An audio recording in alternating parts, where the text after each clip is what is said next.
फेकसाठी पण तिथे हळदचं दिलेलं आहे. परत गोळा फेकायचा असतो, गोळा माहिती आहे का? तर गोळा फेकसाठी गोळा दिलेला आहे. थाळी फेकसाठी थाळी दिलेली आहे. भाला फेकसाठी भाणा दिलेला आहे. तुम्ही फार नशीबवान आहात की तुम्हाला हे सगळं एकाच वेळेस मिळतं आहे. मी शिंदेसाहेब, BDO मॅडम, मी जिल्हा परिषद शाळेत होतो. तुम्ही कसं जिल्हा परिषद शाळेमध्ये आहेत तसं मी परभणी जिल्ह्यामध्ये जिल्हा परिषद शाळेत 10वी शिकलो. आणि मला माझं एवढं नशीब होतं की एकदा जेवढंच भेटलं.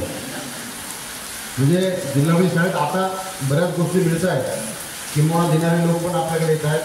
तर तुम्ही खरंच एकाच तुम्हाला एकदा सगळं बॉल, तुमच्याकडे भाला फेक, थाळी फेक, कॅरम, खूप सारं साहित्य तुम्हाला भेटलं आहे. मी परत एकदा तुमच्या वतीनं त्यांचं अभिनंदन करतो. एकदा टाळा आहे.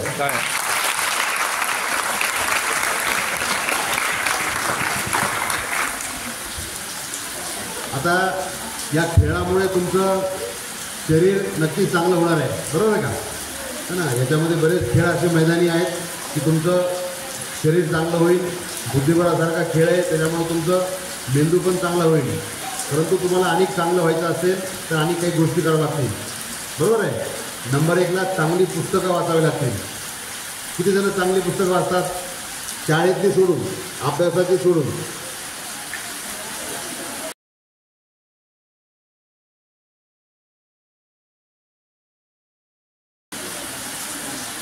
वाचता इथं वाचनाला आहे का सर? ऐकत सर किती जण येतात? पुस्तके घेतात का?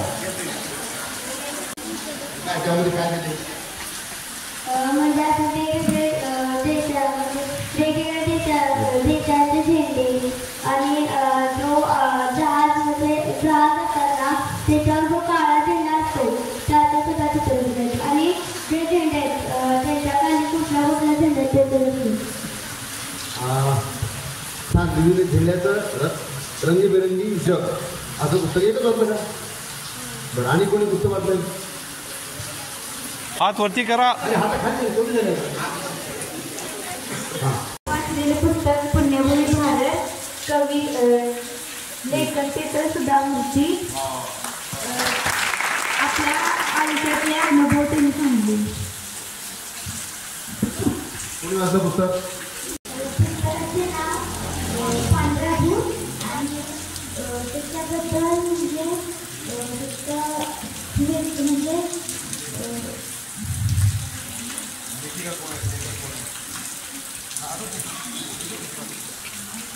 गीतेची गुरु किल्ली.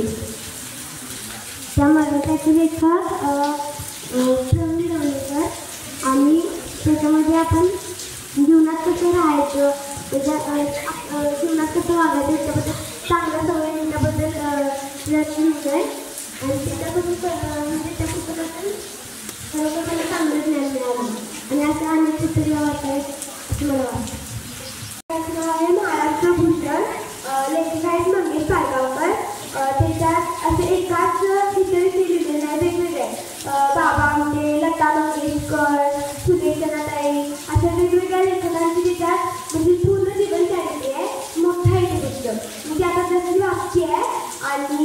आणि त्यांच्यात मंगेश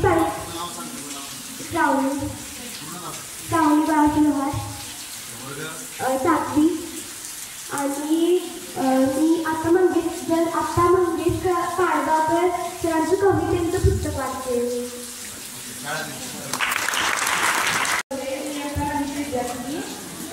मी आपल्या पुस्तकाचं नाव अंधाराचे डोळे, लेखक मनोहर आंबेडकर.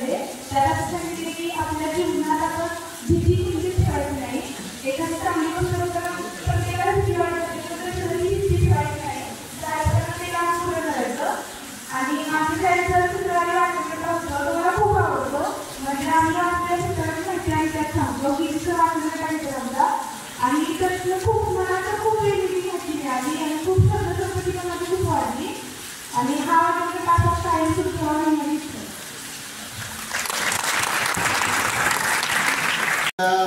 शाळेचा नेता कोण असतो? तो मुख्याध्यापक, बरोबर आहे. मग राजकारणामध्ये पंतप्रधान असतात, मुख्यमंत्री असतात, तसं प्रशासनामध्ये पण नेते असतात. तर रीडर्स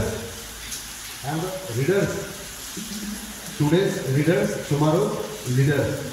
जे आज पुस्तकं वाचतात, जे आज चांगले वाचक आहेत, म्हणजे टुडेज रीडर टुमॉरो लीडर. काय म्हटलं मी? Today's reader tomorrow's leader. मग तुमच्या वेळी किती लोकांना लीडर व्हायचे? नेता व्हायचं आहे, लीडर व्हायचं आहे. लीडर म्हणजे काय? किंवा चांगलं काहीतरी पुढे येणं. है ना? समजा मी आज अधिकारी आहे तर मी त्या सगळ्यामध्ये एक लीडर आहे. वाचक कसं काय होईल?